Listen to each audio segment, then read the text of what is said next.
Hello and welcome to Profiles and Issues, the news talk show that gives you in-depth interviews with prominent people in the news. I'm your host, Dennis Rudin. Join us each month on Cablevision, Channel 75, Verizon Fios, Channel 34, or on your computer or iPhone on YouTube.com and www.greenbergny.com. Go to the left-hand green side of the website page and press Public Access TV on demand. We want to make the program interactive with you, the audience, so please email us at profile.issue@yahoo.com. Our guest profile, veteran journalist David McKay Wilson, has written about public affairs for more than 30 years. He has served for 21 years at the Journal News and is also a regular contributor to the New York Times.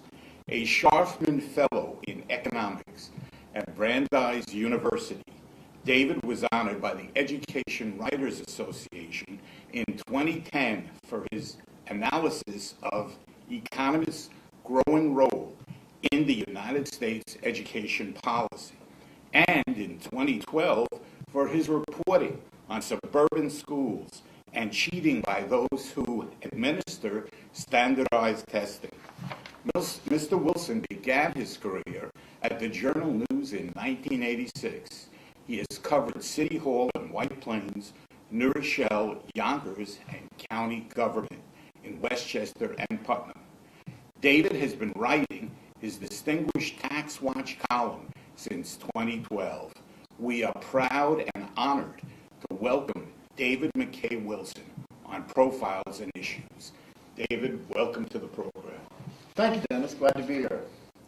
Now, one of the big issues, one of the big stories that has been actually evolving for the last year, and maybe even more, has been the fact that the residents of Edgemont, which is a part of Greenberg, want to form their own village form of government.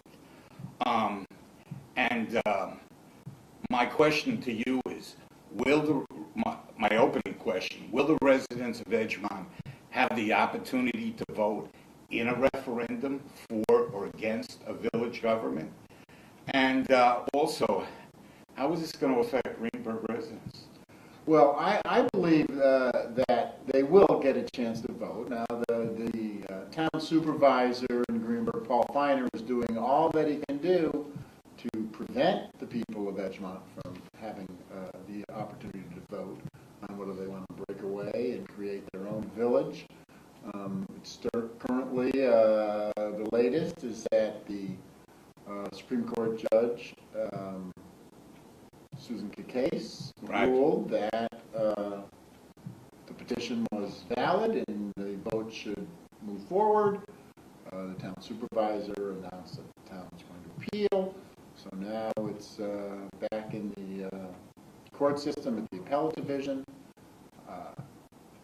I believe that her findings were, I can't see where she went wrong on them. I believe that the people of Edgemont will eventually get a chance to vote on it. Perhaps it will happen this year. It's definitely going to have an impact on the town of Greenberg.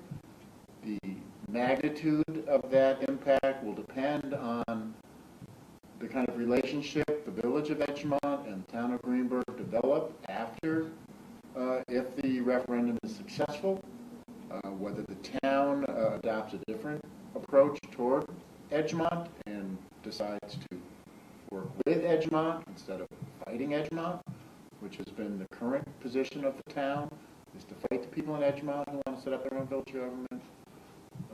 So that's really going to remain to be seen.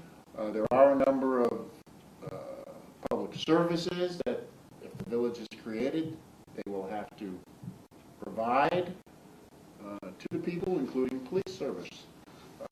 Greenberg Police currently cover the Edgemont section. The question is, if Edgemont becomes a village, will they create their own police department? Will they contract with the town? or will they say contract with Westchester County, which could be a possibility. Let me clarify a couple of points. Jeff Sherwin,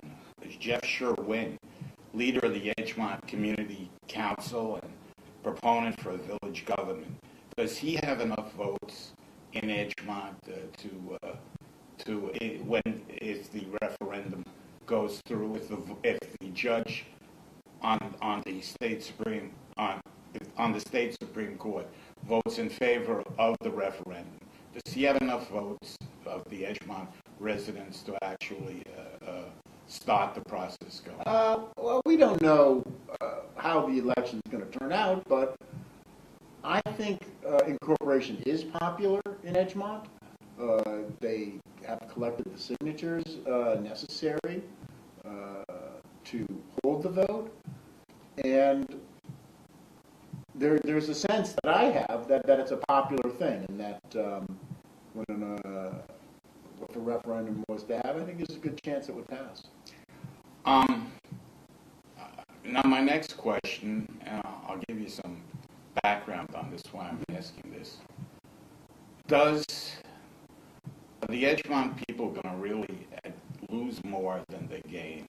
In other words, the argument that Sherwin has made is like, for instance, he feels they don't have any adequate representation on the town board because they haven't been able to get recently anybody elected. I think they only have one person on the zoning board, and he feels that they're not sensitive to the needs of Edgemont. On the other hand, Edgemont not having a village form of government is not subject to any mandates like Greenberg is for like a affordable housing, certain state and federal mandates. The only responsibilities that they've had to date is their school system and their fire chiefs. Yeah. Well, there are no requirements for the town to build affordable housing. I don't know if you're aware of that. There are no state requirements. There are no county requirements for the town of Greenberg. It's all voluntary. What the town of Greenberg. There's no federal mandate. That's correct. There was none. No. That's correct. Greenberg was not part of the federal case. Are there any federal mandates like that Edgemont would have to do? No, they have to follow federal law, but there are no specific requirements that I think would come to the village. It would be Greenberg's 7th village. Now, there's already 6 villages in the town of Greenberg. They actually represent a little more than half of the population of Greenberg. The problem in Greenberg is that you have a town government for all 90,000 people. More than half of them are in the villages and receive very few services from the town. But they don't really pay the huge amount of town taxes that people in the unincorporated part of the village. So the people in Edgemont feel like they're carrying the town because it's a wealthier area. Property values are high there. You know offhand what percentage of the total budget Edgemont? It's around 27. I think it's around a quarter of the budget. Yeah, it's in that range. 25, somewhere in that range. They provide a significant amount of financial support for the town, and if they create a village, then that revenue would not be going to the town. It would definitely cause an issue for the town government. That's for certain. So, all right. How about the fact that, and you covered, city hall, county government. This a lot better than I do. Isn't it expensive to create a layer of government, especially now when most local governments are looking to share services with other towns, with the county?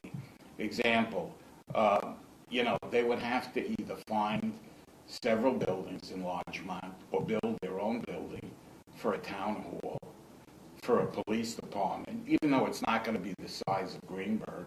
Even if you only have 5 policemen or whatever, 5 police personnel, you're also going to have to hire cars.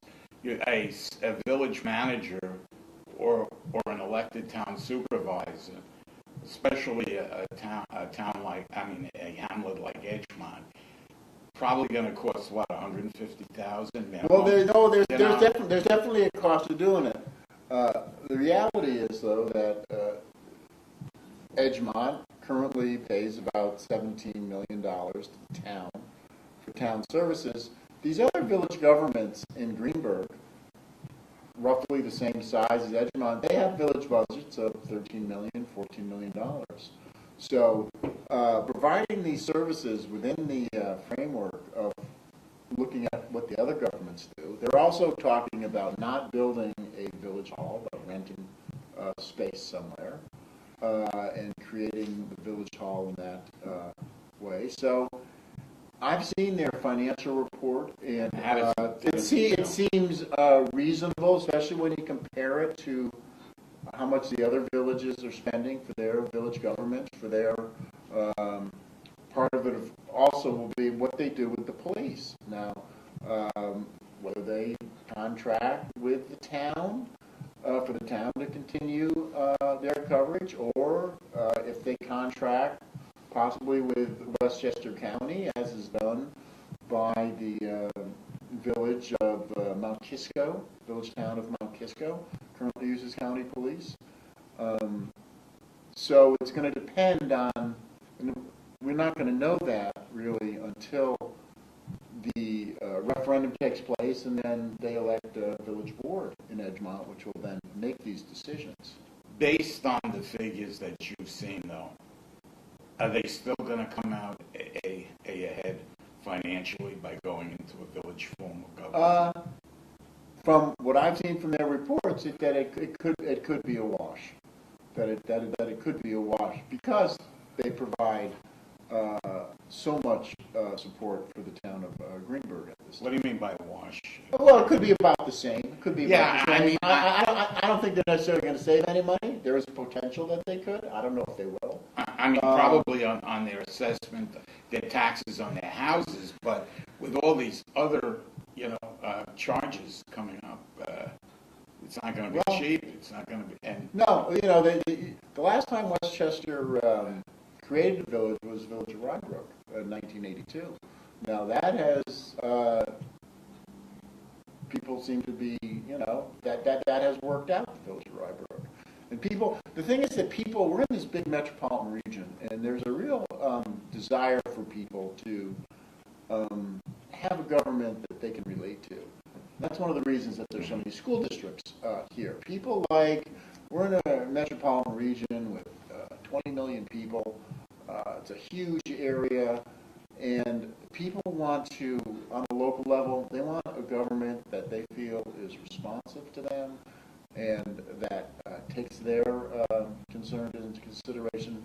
One of the things I hear from people in Edgemont is that the town of Greenberg is not responsive to their needs. They've been critical of the town with some of these zoning and planning issues regarding some developments in their area.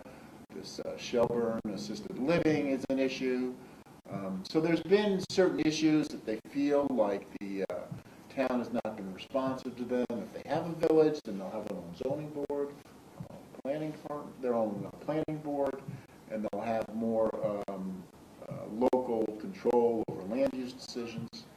So there's an appeal for people to really on a, they believe that it's in terms of democracy, that they'll have more say in the government, could be more responsive to them, which they feel that the government of Greenberg now has been not responsive and in fact is fighting them.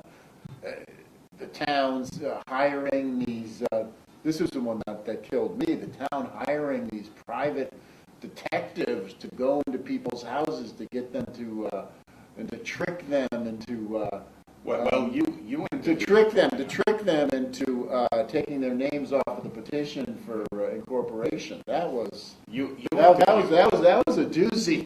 You interviewed Paul Fine. What did he say when you asked him that? Oh well, he said that was, I believe. Well, their attorney had came through with their attorney, and then they were, well. They So in other words, you feel that we're not getting all the time straight answers. Well, I think that the people in Edgemont are, it's really a fight for their own self-determination in a sense, and the town of Greenberg, of course, is fighting them tooth and nail because it will be a real loss to the town. All right, let me just, I want to wind up this topic and go on to the Westchester County Airport, but from your perspective, how long do you think it's going to take for the answer for the courts to come down, whether they can hold a referendum? Well, I think the Edgemont people were trying to expedite the appeal. I'm not sure what the status of that is at this point. They were hoping to have some kind of decision. Well, didn't the judge rule in favor of the referendum, and then Finer said has appealed it, and now the people in Edgemont are asking the judge to expedite the appeal. Right. So I'm not sure what. So we still don't know. We still don't have a timetable on this, but. Is Finer going to try to go to Assemblyman Tom Abenante, see if he can work with him to win support in Albany for a bill that would give the town board the power to reject the petition, or is that? Well, I think there's still talk of that. There's still talk of that, which would take the power away from the people in Edgemont to make the decision on their own. Right. I'm not. They tried to jam that through at the end of the session in 2017. It was unsuccessful. Whether Abenante can garner support to take this power away from people in New York, right, to make a decision by referendum and not have the town, putting the power in the hands of the town to say whether somebody can create a village is going to make it, there will be no more villages in the state of New York. And I'm not sure the New York State Legislature is really at a point where they feel that that's necessary to take that power away from people. New York's a very strong home rule state, right, and this is one of the kind of the bedrock pieces that people can decide what kind of government they have. Now, this has led to this proliferation. You know what it is. We do have many layers of government, and this is just adding another village. But that's what New York's. All right, I want to go on to, because we're running out of time. What is the future for Westchester County Airport? You know that you covered the election for county executive and past election. Many residents live near the airport were not happy with Rob Astorino's privatization plan, voted for George Latimer. Do you think Latimer is going to ask the county legislature to hold hearings on the master plan? And do you see any problems with the current master plan?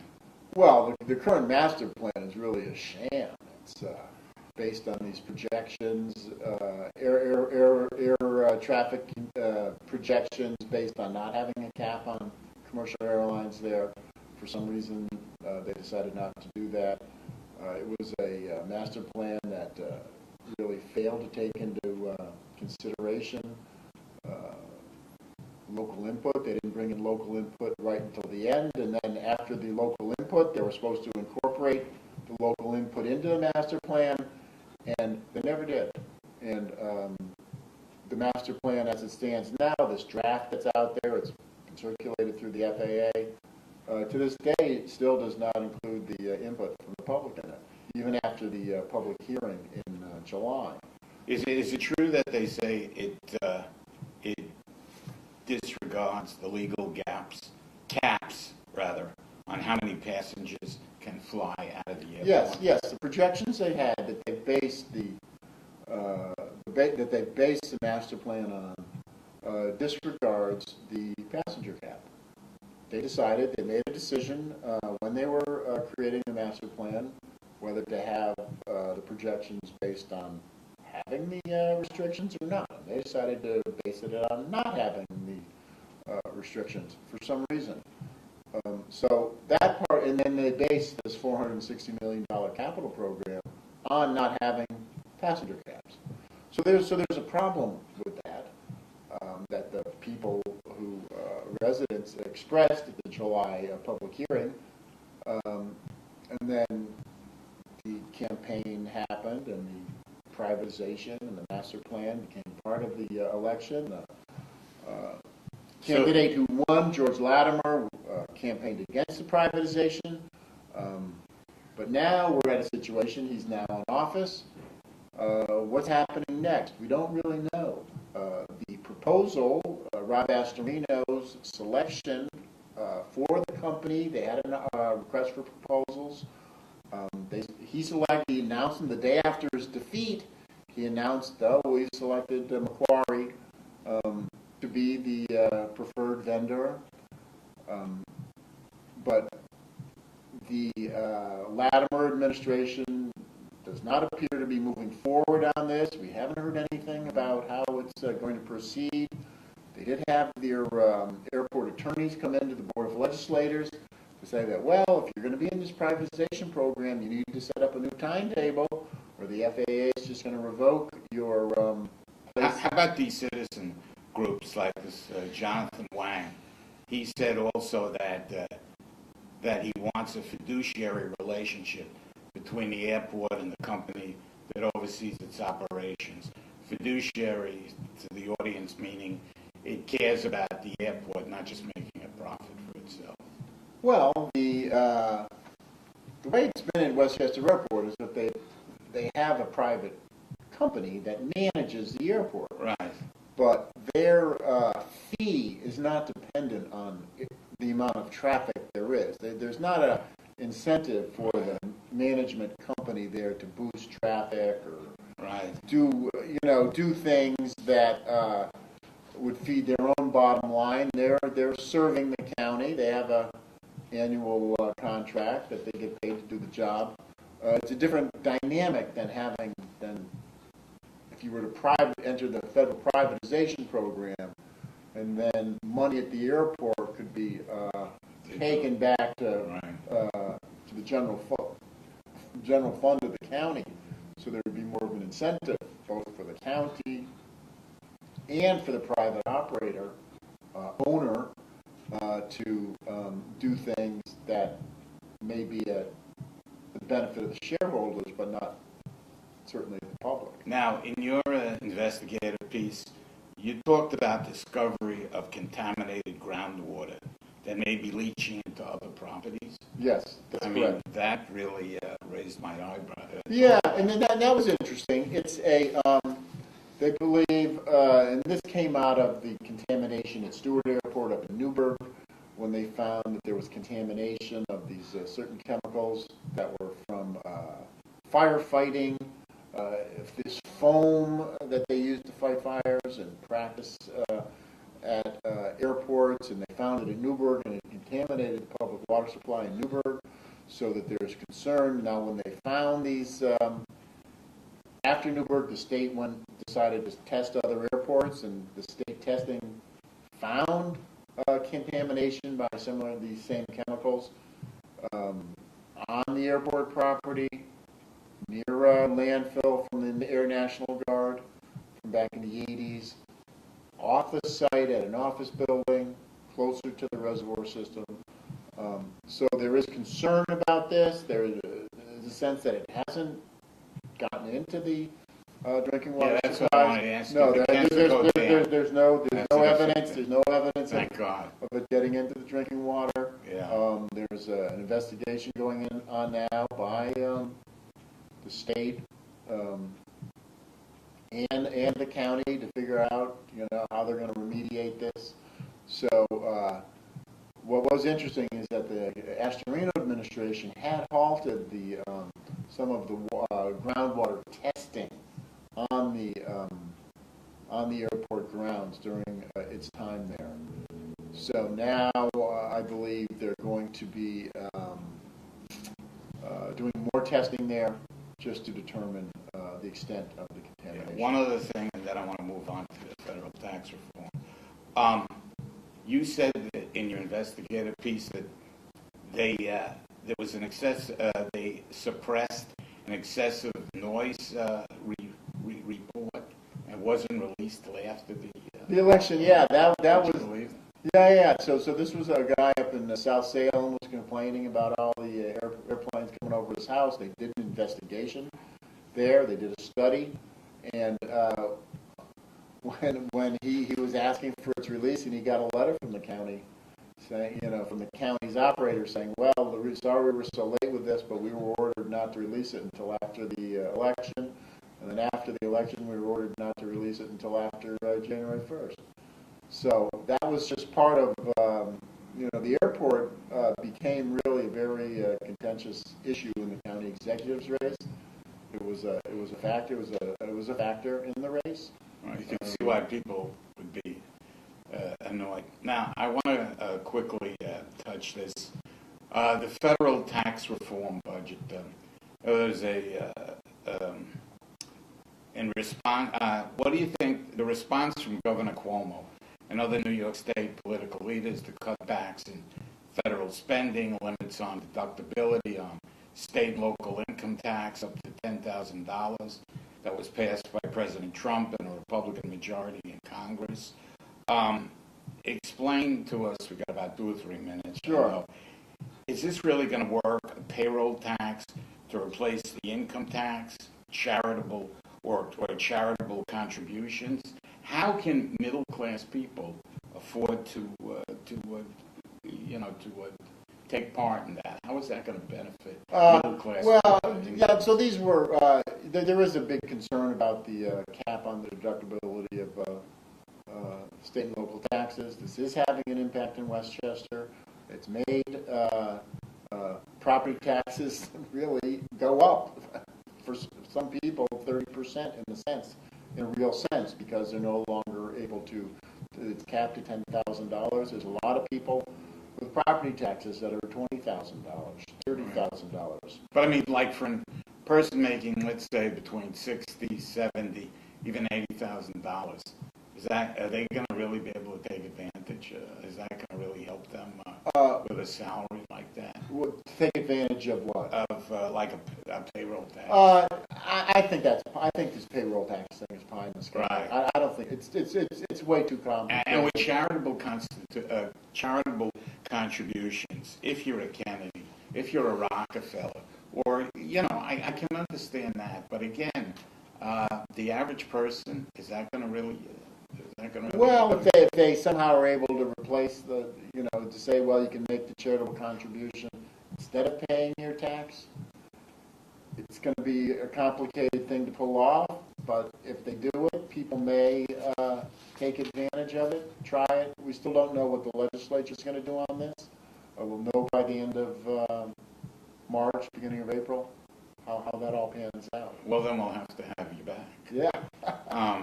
I follow you all the time on your pieces in the Journal News. You're kind of like the Bible to many of us. I mean, what David McKay Wilson knows, believe me, you can take it as gospel, even if you're not religious. And I want to thank you very much for coming on the show. Well, it was a pleasure. It was an honor to have you. It was a pleasure. And we hope to have you back. Great.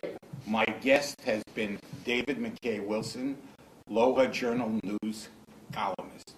Look for his column, Tax Watch. He is a great journalist. This is Dennis Rutan saying good night for Profiles and Issues.